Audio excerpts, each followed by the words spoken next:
रामायण में एक से बढ़कर एक योद्धा हुए, चाहे आप खुद नाम मर्यादा पुरुषोत्तम श्री राम का लीजिए या महाबली रावण की, आप नाम मेघनाद का लीजिए या कुंभकर्ण की, आप बाली का जिक्र कीजिए या अहिरावण की। तमाम योद्धा थे और हर एक योद्धा के पास अलग अलग तरह की विशेष शक्तियां थी।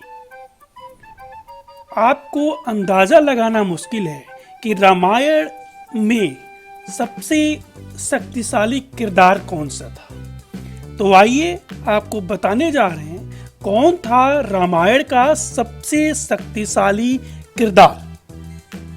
रामायण भगवान राम, हनुमान, रावण, बाली और कुंभकर्ण जैसे योद्धाओं से भरी हुई है, लेकिन रामायण में एक योद्धा इन सबसे ज्यादा शक्तिशाली था।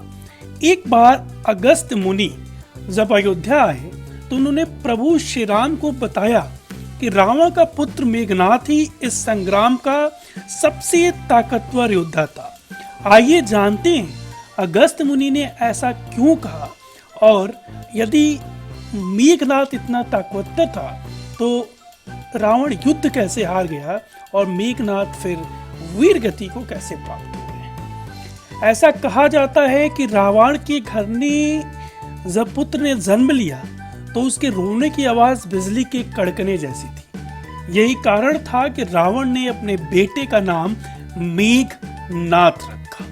मेघनाद इसलिए कि मेघ मतलब बादल, और इससे उसका नाम मेघनाद रखा गया, जिसका अर्थ होता है बादलों में कड़कती बिजली। राक्षसों के सबसे बड़े गुरु मेघनाद के अंदर छिपे योद्धा को पहचानते थे और उन्होंने ही उसे योद्धा के गुण सिखाए। उन्होंने मेघनाद को देव अस्त्रों का ज्ञान भी दिया, जिससे वो और अधिक बलशाली हो गया। मेघनाद अकेला ऐसा वीर था जिसके पास ब्रह्मास्त्र समेत पशुपात्र और वैष्णवास्त्र थे। यही कारण है कि वो अकेला राम की पूरी सेना पर भारी था। जिन्होंने भी रामायण देखी होगी उन्होंने मेघनाद के पराक्रम को, मेघनाद के युद्ध कौशल को और मेघनाद की शक्ति को जरूर देखा होगा।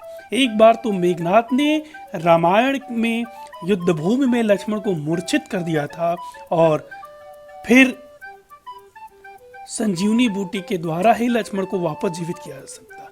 मेघनाद की वीर गति के पीछे भी कुछ छल कपट जैसी कहानी है, वरना मेघनाद का वध करना इतना आसान नहीं था। दानवों और देवों के बीच हुए एक युद्ध में रावण के पुत्र मेघनाद ने अकेले ही इंद्र को पराजित कर दिया था।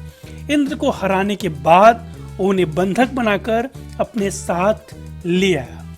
इस बारे में जब ब्रह्मा जी को पता चला तो उन्होंने इंद्र को छोड़ने के लिए मेघनाद को एक वरदान देने की बात कही।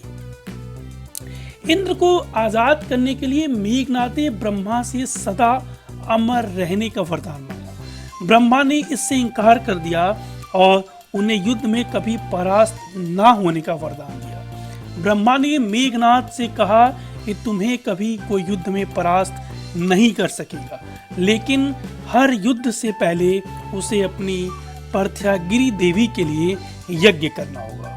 ब्रह्मा ने ही मेघनाद को इंद्रजीत यानी कि इंद्र को जीतने वाला नाम दिया। कुंभकर्ण का वध होने के बाद युद्ध भूमि पर कदम रखते ही मेघनाद ने कोहराम मचाकर रख दिया। अपने मायावी शस्त्रों से उन्होंने राम की पूरी सेना को हिलाकर रख दिया। भगवान राम से लेकर हनुमान तक मेघनाद को रोकने में असफल हो रहे थे। युद्ध में मेघनाद का अंत सबको असंभव लगने लगा था। रावण के भाई विभीषण ने भगवान राम से कहा कि मेघनाद जब यज्ञ करता है तब उसके पास कोई हथियार नहीं होता है, मेघनाद को मारने का यही सही मौका होगा। हालांकि ये चाल भी काम नहीं आई और मेघनाद बचकर निकल गया। बाद में रणभूमि में मेघनाद का सुरनाश लक्ष्मण के हाथों हुआ। अगस्त मुनि ने राम को बताया कि इंद्रजीत रावण से भी बड़ा सूरवीर था। लक्ष्मण के हाथों उसका संहार हुआ और केवल वही उसे मार सकते थे। राम ये बात सुनकर काफी हैरान हुए। तब अगस्त ने बताया कि वरदान देते वक्त ब्रह्मा ने मेघनाथ से कहा था कि उसका वध ऐसे योद्धा के हाथों ही हो सकता है जो 14 वर्षों से कभी सोया ना हो। भगवान राम के पूछने पर लक्ष्मण ने बताया कि वनवास के समय वह 14 साल तक सोए नहीं थे। रात भर धनुष पर बाण चढ़ाए पहरेदारी करते थे। लक्ष्मण ने निद्रा को अपने बस में कर लिया था। ब्रह्मा के मुख से निकले स्वर शायद लक्ष्मण के लिए थे, जिनके हाथ निश्चित ही मेघनाथ का अंत लिखा था। और इस तरह से वीर योद्धा मेघनाथ का अंत लक्ष्मण जी के द्वारा रामायण की रणभूमि में हुआ।